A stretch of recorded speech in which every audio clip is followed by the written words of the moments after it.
The day my grandmother's will was read, I learned that my entire life had been built on lies.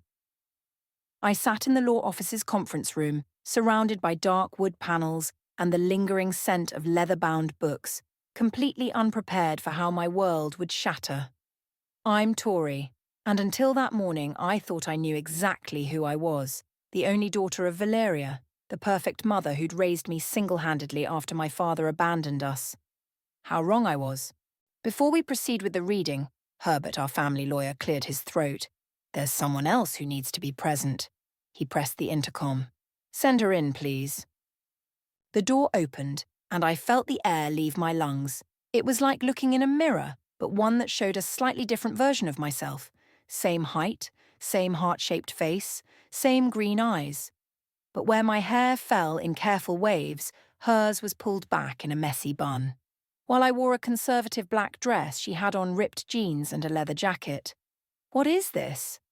My mother's voice cut through the silence, sharp and brittle. The woman, my doppelganger, smiled, but it didn't reach her eyes. Hi, Mom. Long time no see. Mom's face went white. Actually white, like in books where they say someone turned pale. I'd always thought that was an exaggeration until I saw it happen right in front of me. I'm Jasmine, the woman said, turning to me, and I'm your twin sister. I laughed. I couldn't help it. This is a joke, right? Mom? But my mother wasn't laughing. She wasn't even looking at me. Her hands were shaking as she gripped her designer purse. Herbert, Mom said, this is inappropriate. We should reschedule. No more rescheduling, Jasmine interrupted. She reached into her bag and pulled out a photograph, sliding it across the polished table toward me. Look familiar. The photo was old, its edges worn. Two identical baby girls in matching pink onesies, lying on a hospital blanket.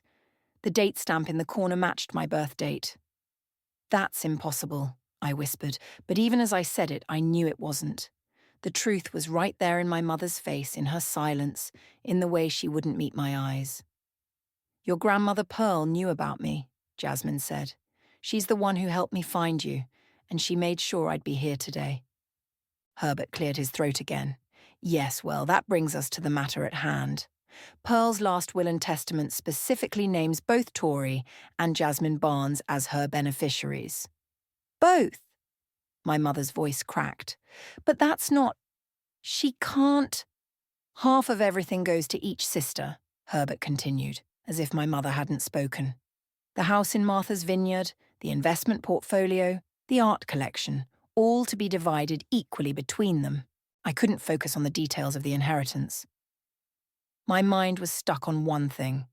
I had a sister, a twin sister, and my mother had kept her from me my entire life. Why? I turned to Mom, my voice barely above a whisper. How could you? Tori, sweetie, you don't understand. You're right, I don't understand. The words burst out of me. 28 years, Mom. 28 years of lies. Jasmine leaned back in her chair, watching our mother with cold eyes. Should we tell her about Dad, too? About how he didn't actually abandon us? Mom stood up so quickly her chair toppled backward. That's enough.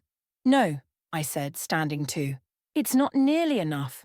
I want to know everything, every single lie you've told me. I did what I had to do, Mom said, gathering her things. Everything I did was to protect you. Protect me? From what? From knowing I had a sister? From knowing my father? But she was already heading for the door, her heels clicking against the hardwood floor. At the threshold, she paused. Tori, please, come home with me. We can talk about this privately. I looked at Jasmine, at this stranger who wore my face but carried herself with a confidence I envied. She raised an eyebrow, a silent challenge. No, I said to my mother. I think I'll stay here and get to know my sister. The door closed behind Mom with a soft click that felt like a gunshot. Herbert busied himself with papers, pretending not to notice the family drama unfolding in his office. Jasmine pulled out her phone and pulled up another photo. Want to see what Dad looks like now? I sat down, my legs shaky. Yes, I said. Show me everything. The perfect life I thought I had was crumbling around me, but somehow, Sitting there with my newfound sister, it felt like maybe something better was about to begin. I spent 3 hours with Jasmine at a coffee shop near Herbert's office, looking through photos and piecing together the life I should have known about. When I finally got home that evening, Mom was waiting in the living room, perched on the edge of the sofa, like she was ready to spring into action. "We need to talk about this rationally," she said before I could even close the door. "Rationally?" I dropped my bag on the floor. "Like how you rationally decided to separate twins at birth." "It wasn't like that." Mom stood up, smoothing her skirt. "Your father and I were going through a difficult time. We couldn't handle 2 babies. So you just gave one away." The words tasted bitter in my mouth. "We made an arrangement. Your Aunt Rachel took Jasmine. She couldn't have children of her own." "My aunt?" I cut her off. "And the aunt you told me died when I was a baby." Mum's face twitched. "Rachel moved to California. It was better this way. A clean break." "Better for who?" I pulled out my phone and showed her the photo Jasmine had shared. "Dad's been living in Boston this whole time. 20 minutes away. You told me he abandoned us and moved to Europe." "Tori, please." "No." I held up my hand. "Every word out of your mouth has been a lie for 28 years. Why should I believe anything you say now?" The doorbell rang, making us both jump. Mom's eyes widened when she saw who it was through the peephole.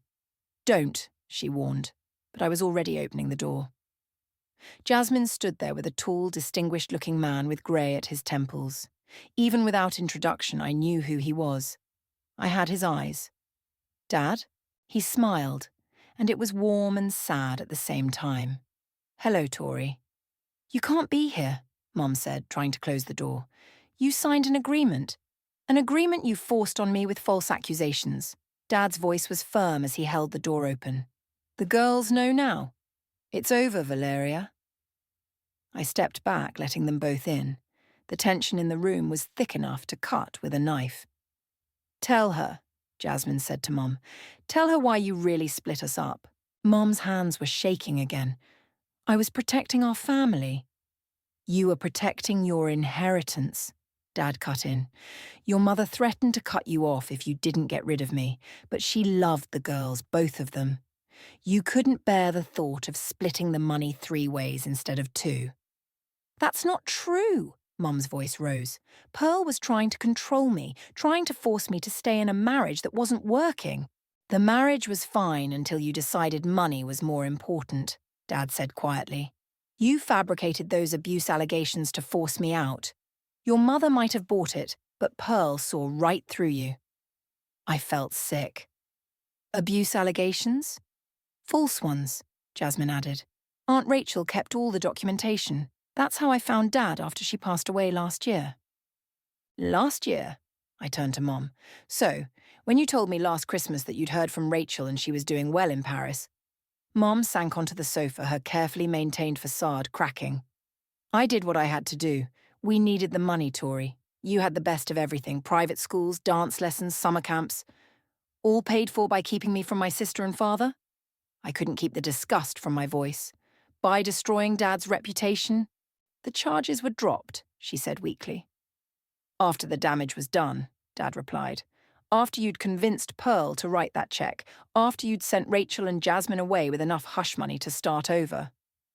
"But Grandma Pearl figured it out eventually," Jasmine added. "That's why she changed her will last month. She wanted to make things right." I looked at my mother, this stranger who'd raised me on a foundation of lies, and felt nothing but pity. "You must have been so scared when you got the notice about the will reading." "I tried to stop it," she admitted. "I begged Herbert to delay it, to lose the paperwork, anything. But he refused."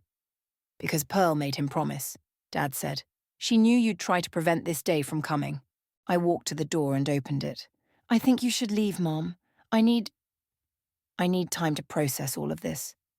"But where will I go?" "Maybe you can buy yourself a hotel room with all that money you traded your family for," Jasmine said coldly. Mom gathered her purse, her movements mechanical. At the door, she turned back. "Everything I did was for you, Tori. You have to believe that." I looked at my sister, my father, then back to my mother. No, it wasn't. It was for you. And now you have to live with the consequences. The door closed behind her, and for the first time in my life, I felt like I could finally breathe freely. My real family was here, and it was time to learn the whole truth. The next few days passed in a blur of revelations. Jasmine moved into my spare bedroom, and we spent every moment we could trying to make up for lost time. It was surreal how quickly we fell into a natural rhythm, finishing each other's sentences and sharing the same inexplicable cravings at midnight. You seriously hate cilantro too? Jasmine laughed one evening as we sorted through old family photos. Dad says it tastes like soap to him as well. Must be genetic, I said, then paused at a photo of Mom holding two babies. It's weird seeing these now, knowing the whole story. Jasmine leaned over. Look at how she's holding us. She's already turning me away from the camera. The doorbell rang and my best friend Jordan burst in without waiting for an answer. She stopped short at the sight of us sitting cross-legged on the floor. Holy shit, she breathed. When you texted me about having a twin, I thought you were drunk. Jordan, meet Jasmine, I said. Jasmine, this is my best friend who's about to help us with something important. Jordan dropped her bag and sat down with us. What are we doing? Breaking into Mum's home office, I said casually, enjoying the way Jordan's eyes widened. She's at her weekly spa appointment, Jasmine added. We have 2 hours. You're serious? Jordan looked between us. This isn't like borrowing her designer bags in high school, Tori. This is actual breaking and entering. I held up a key. Not if we have this. Found it in Grandma Pearl's old jewelry box yesterday, and, technically, half that house belongs to us now anyway. 20 minutes later, we were standing in Mom's pristine home office. The room smelled of her expensive perfume and old paper. Check everything, Jasmine instructed. Pearl's letter mentioned something about a red leather folder. We started searching methodically. Drawers, filing cabinets, bookshelves. Jordan kept watch by the window while humming the Mission Impossible theme under her breath. Found something, I called out, pulling a stack of papers from behind a loose panel in the bottom drawer. Look at these bank statements. Monthly payments to Aunt Rachel for years.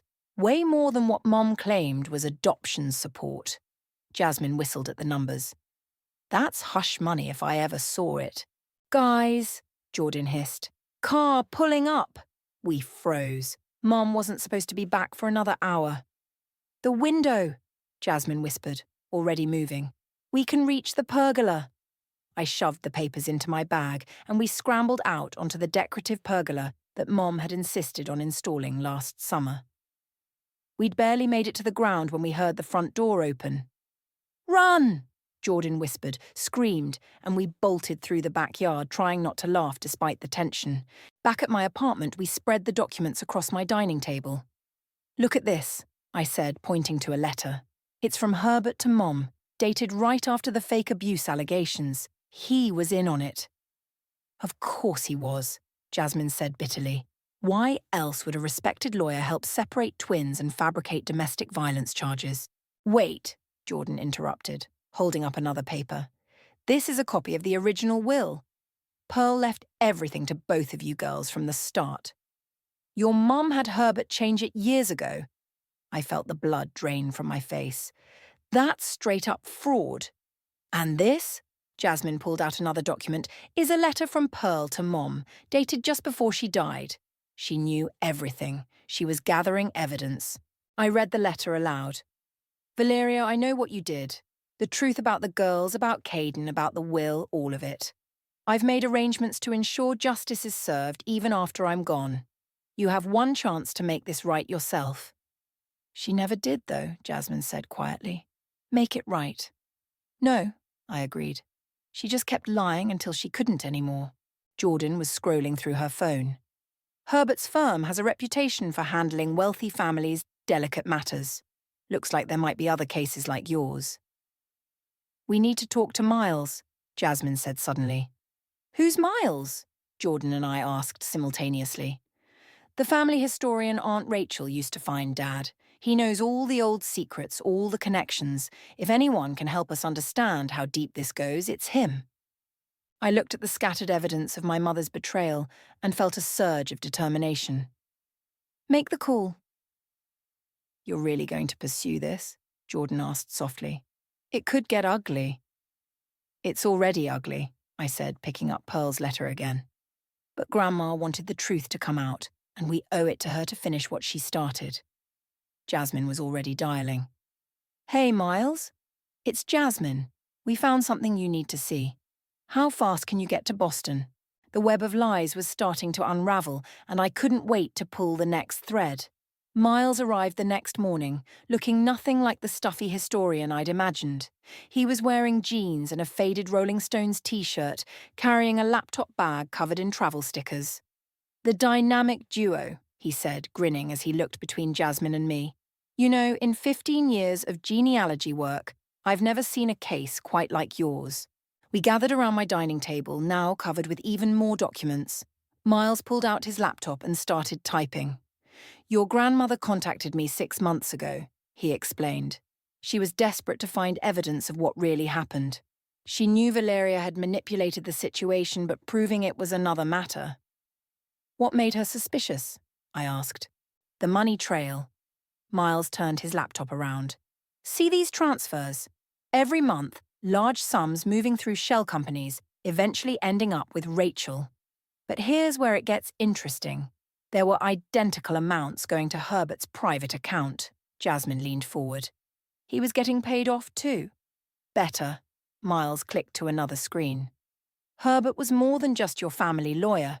He was your mother's former fiancé. What? I nearly knocked over my coffee. Before Dad? Way before. Back in college. Pearl broke them up when she discovered Herbert had been helping Valeria forge documents to access her trust fund early. So when Mom needed someone to help her get rid of Dad, Jasmine started. She went back to her old partner in crime, Miles finished. Herbert had just started his own firm. He needed wealthy clients. Your mother needed someone who knew how to bend the law. But why did Grandma Pearl trust Herbert with her will if she knew all this? I asked. Miles smiled grimly. She didn't.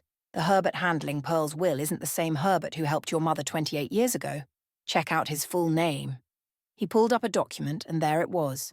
Herbert Thornton, Jr. The son, Jasmine whispered. We've been dealing with his son? Who had no idea what his father did, Miles confirmed. Pearl knew that. She specifically chose Junior's firm because she knew it would lead us to his father's records when the time came. That's why he didn't help Mom stop the will reading, I realized. He didn't know he was supposed to. A knock at the door made us all jump. Dad stood there holding a cardboard box. Found these in my storage unit, he said, setting the box down. All my old case files from when I tried to fight for custody. Miles dove into the box like a kid at Christmas. This is perfect. Court records, witness statements, wait. He pulled out a yellowed envelope. This is postmarked 2 weeks before the abuse allegations. It's from Pearl to Rachel. We all leaned in as he read. Rachel, I fear Valeria is planning something terrible. She's been meeting with Herbert, talking about Caden being dangerous. Keep these photos safe. They'll prove the truth someday. Dad's hands shook as he reached for the envelope. Inside were photos of our entire family, Mom, Dad, baby Jasmine and me, all looking happy, normal, loving. Direct evidence against Mom's claims of an abusive household. She knew, Dad said quietly. Pearl knew what was coming, but couldn't stop it. Because Mom threatened to take us both away where no one would find us if Pearl interfered, Jasmine added. Rachel told me that part. Miles was already scanning the photos. These are dated, location-stamped everything. Combined with the financial records and Herbert Sr.'s involvement, this is enough to prove conspiracy and fraud. And destroy Mom's reputation completely, I said, feeling a mix of satisfaction and sadness. There's more, Miles said, typing rapidly. Pearl didn't just leave you the house and investments. She left you controlling interest in the family company. Your mother's been running it as CEO, but legally... It's ours now, Jasmine finished. All of it. Dad put a hand on each of our shoulders. You don't have to do this, girls. We could just move forward, try to heal. No, I cut him off. Mum didn't just hurt us. She hurt you, Aunt Rachel, Grandma Pearl. She hurt everyone who ever loved her, and she's never faced any consequences. Pearl wanted the truth to come out, Miles added. That's why she spent her last months gathering all this evidence. She wanted justice, not just reconciliation. Jasmine picked up one of the photos, Mom holding us both, smiling at the camera, looking young and happy. She chose money over this, over us. She needs to understand what that choice really cost. I know someone at the Boston Globe, Miles offered. Once this story breaks, I looked at my sister, seeing my own determination reflected in her eyes. Do it, we said together. Miles pulled out his phone, and I felt the weight of what we were about to do settle over the room. Mom's carefully constructed world of lies was about to come crashing down, and for the first time, I felt no guilt about being the one to push it. The Boston Globe article dropped like a bomb on a quiet Sunday morning. Family empire built on lies. Twin sisters reunited after decades of deception, screamed the headline.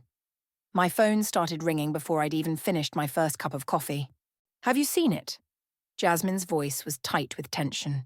Just reading it now, I said, scrolling through the detailed exposé. The journalist had done their job thoroughly, laying out the whole sordid story, the false abuse allegations, the separated twins, the manipulated inheritance, everything.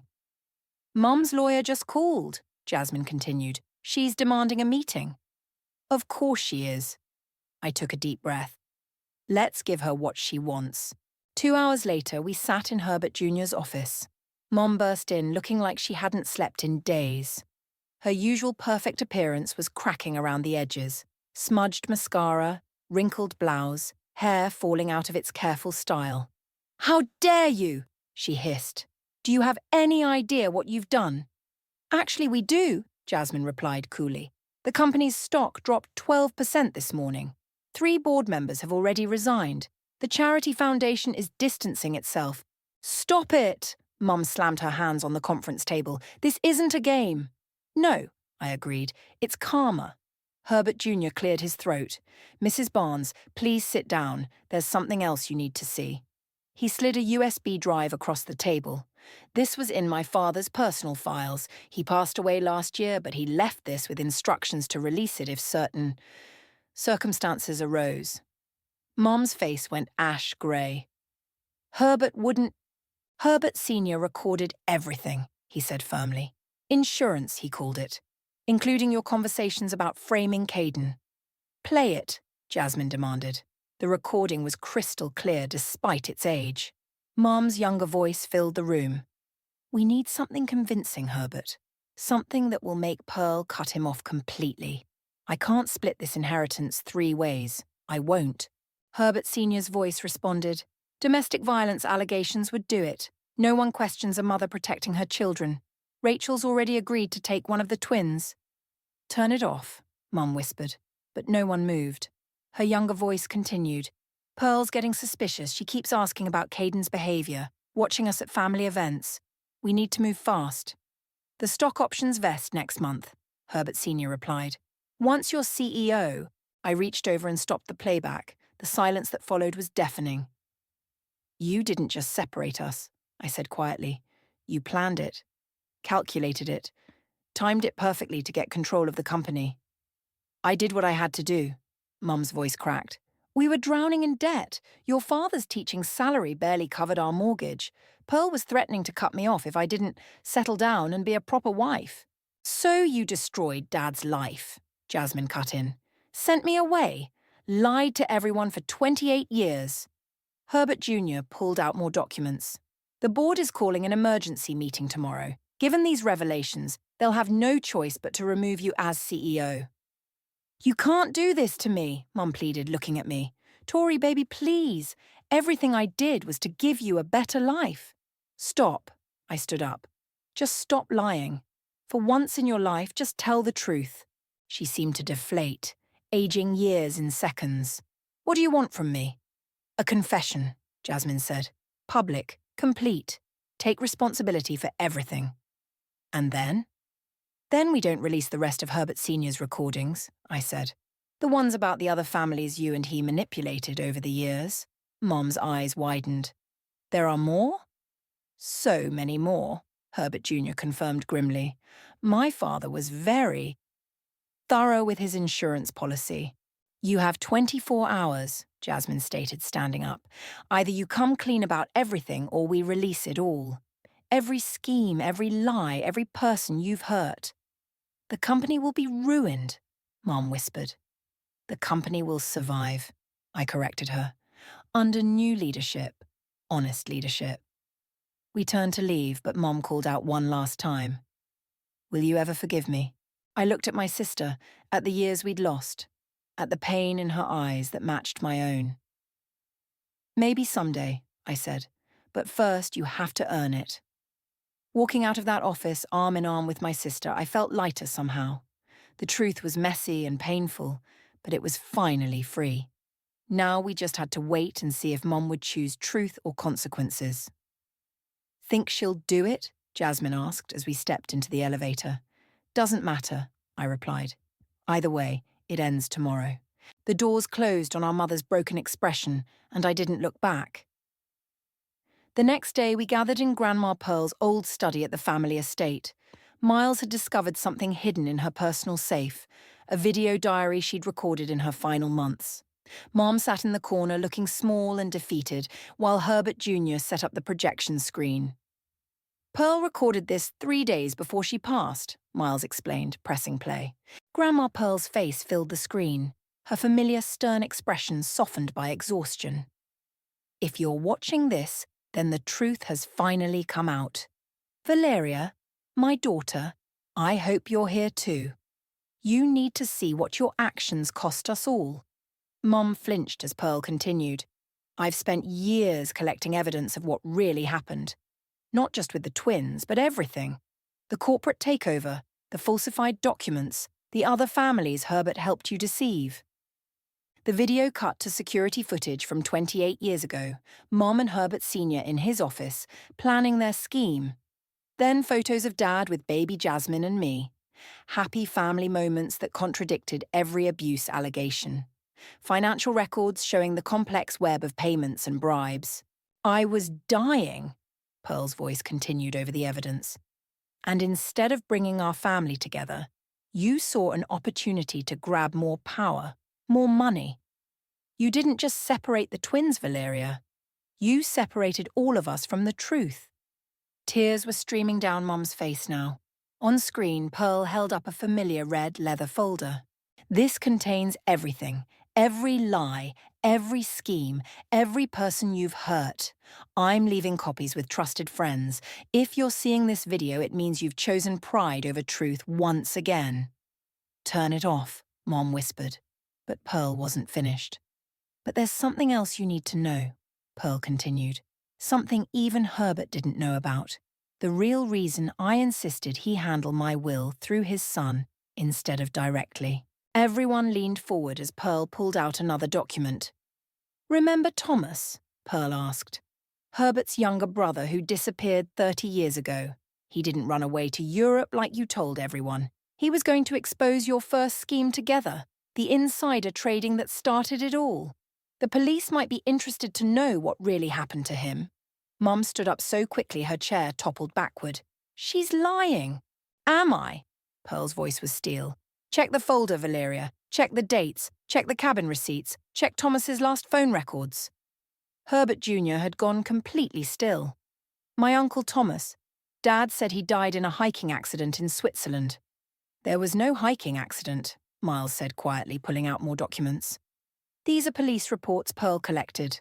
Thomas was last seen driving toward your family's cabin in Vermont. The cabin that burned down mysteriously a week later. No, Mom breathed. You can't prove anything. Actually, Pearl continued from the screen, I can, because Thomas left something with me before he disappeared.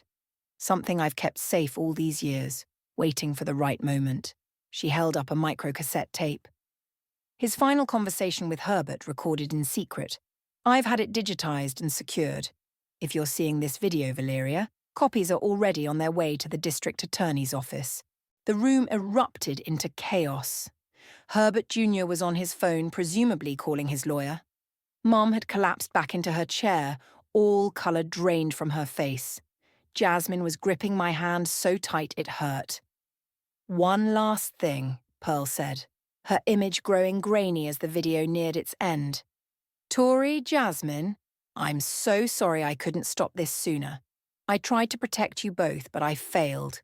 The truth is, your inheritance now. Use it wisely. Use it to heal what your mother broke. The screen went black, leaving us in stunned silence. Is it true?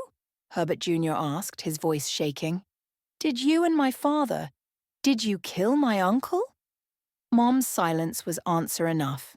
The police will be here soon, Miles said, checking his phone. Pearl's executor sent everything to them this morning.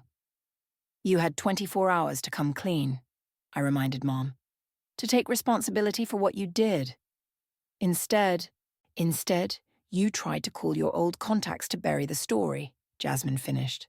Miles intercepted those calls, by the way. Pearl thought you might try something like that. We heard sirens in the distance, growing closer.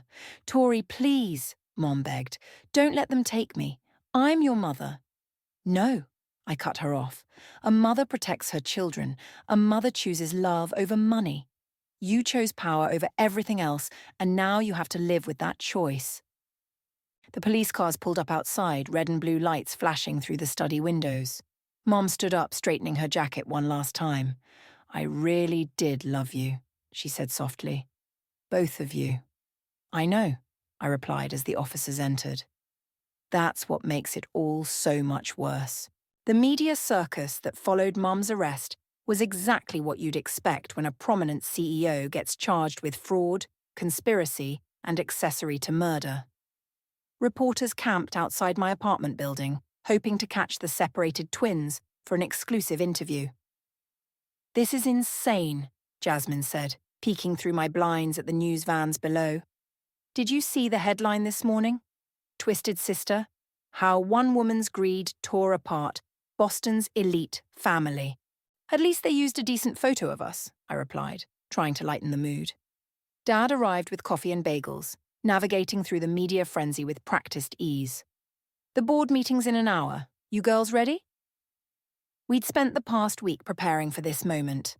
As Pearl's primary heirs, we now controlled the majority of shares in the family company. Today, we'd face the board of directors for the first time. Remember, Jordan said, helping me adjust my blazer, you're not just the scandal twins anymore. You're the future of this company. The company headquarters felt different now. Employees whispered as we passed, some offering sympathetic smiles, others quickly looking away. Mum's corner office stood empty, crime scene tape still sealing the door. In the boardroom, 12 stern faces greeted us. I recognized most of them from charity galas and holiday parties, people who'd watched us grow up never knowing the truth. Ladies, Margaret, the board chair, began, we're facing unprecedented challenges. The company's stock has dropped 30%. Partners are pulling out. The press is relentless. We know, Jasmine said firmly. And we have a plan. I opened my laptop and pulled up our presentation.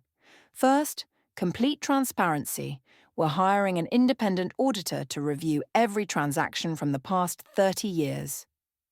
That could expose more irregularities, one director warned. Good, I replied.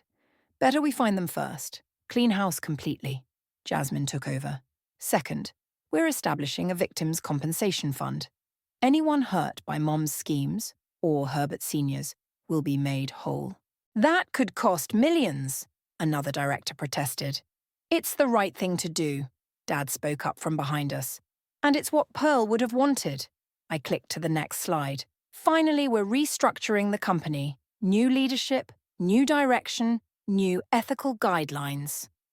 And who exactly will lead this new direction? Margaret asked, though her slight smile suggested she already knew. Jasmine and I exchanged glances. We will. Together. I have an MBA from Harvard, I said.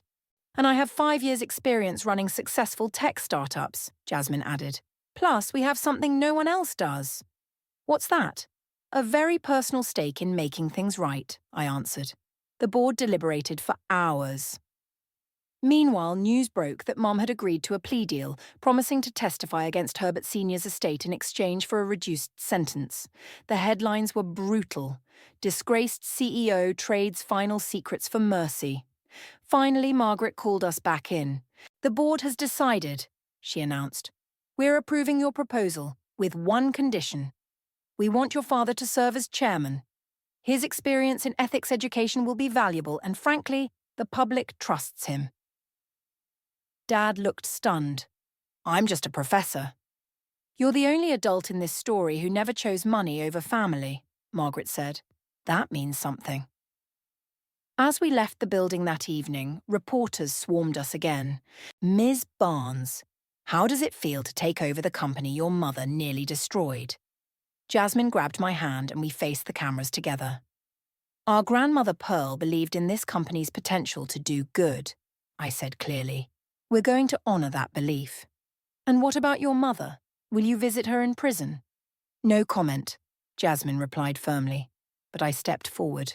Our mother made her choices, I said. Now we're making ours. This company will be transparent, ethical, and focused on healing the damage that greed and secrecy caused. That's all we have to say. Back at my apartment, Dad ordered pizza while Jordan opened champagne.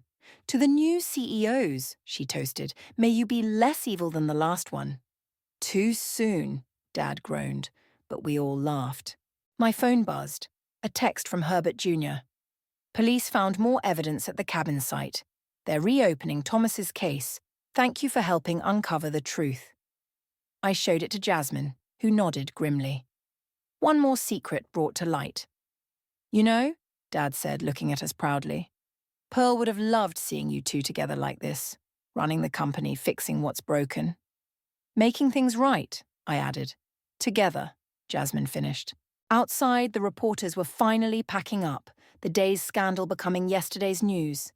But inside, surrounded by my real family, I knew the real story was just beginning. Mom's web of lies had unraveled completely, and from those broken threads we were weaving something new, something stronger, something true. The morning of Mom's sentencing, snow fell softly outside the courthouse. Jasmine and I sat in the front row, watching as the judge reviewed the final plea agreement. Your Honor, Mom's lawyer said, my client has cooperated fully. Her testimony was instrumental in solving the Thomas case, and she's agreed to assist in investigating other potential victims of Herbert Sr.'s schemes. Mom sat perfectly straight, wearing a plain navy suit instead of her usual designer clothes. She looked older, smaller somehow, but her eyes kept drifting to where Jasmine and I sat. The judge cleared her throat. Mrs. Barnes, before I pronounce sentence, do you wish to address the court? Mom stood slowly. Yes, Your Honor. She turned to face us, her hands trembling. I've had a lot of time to think in custody. About choices, about consequences, about what really matters. She took a shaky breath. I told myself I was protecting my family, building a legacy, but I wasn't protecting anyone. I was just protecting my own greed. My daughters.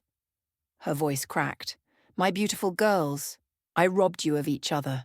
I robbed you of your father. I robbed you of the truth. Jasmine gripped my hand as Mom continued. I can't undo what I did. But I can say what I should have said 28 years ago. I'm sorry. I'm so deeply, profoundly sorry. The judge nodded. Taking into account your cooperation and plea agreement, I sentence you to 8 years in federal prison, with the possibility of parole after 5 years. As the bailiff led Mom away, she paused beside us. The company announcement goes out today? Yes, I said. The Victims' Compensation Program launches this afternoon. Good, she whispered. Make it right. Make it better than I did. Outside the courthouse, Dad waited with coffee and tissues. You okay? Getting there, Jasmine said, wiping her eyes. My phone buzzed, a message from Margaret. Press conference ready when you are. An hour later, we stood at the podium in the company's main lobby, facing a sea of reporters. Today, I began, we're announcing the establishment of the Pearl Foundation for Family Reconciliation. Using funds recovered from fraudulent transactions will help reunite families separated by deception and provide counseling services to heal the wounds that lies create. Jasmine stepped forward. We're also partnering with law enforcement to review cold cases involving financial fraud and family separation. No more secrets. No more lies. And what about your mother? A reporter called out. Will she have any role in the company after her release? Our mother's actions caused tremendous pain, I replied. But they also taught us an invaluable lesson about the cost of choosing power over love. We're choosing a different path.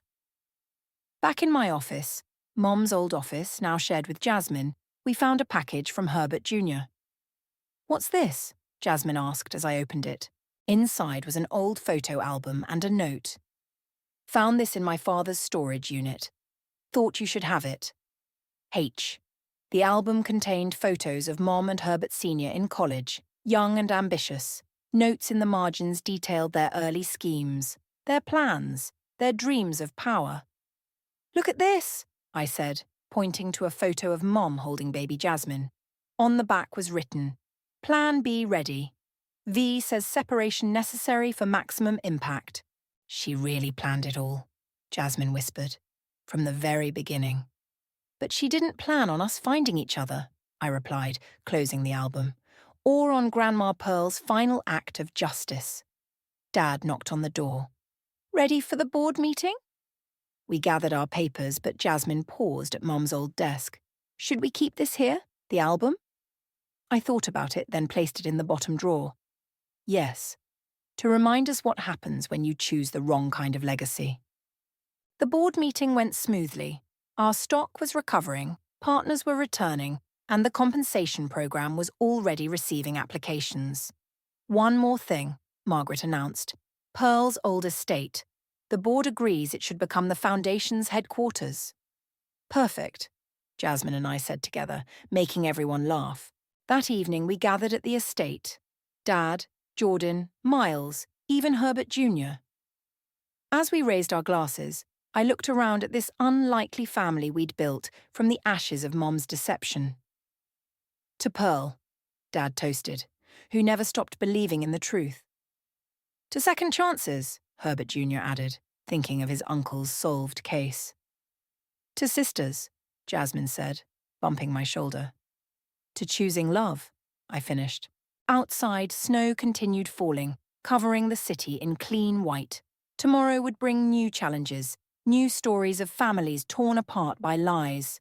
But tonight, in this room full of truth and healing, I finally felt complete.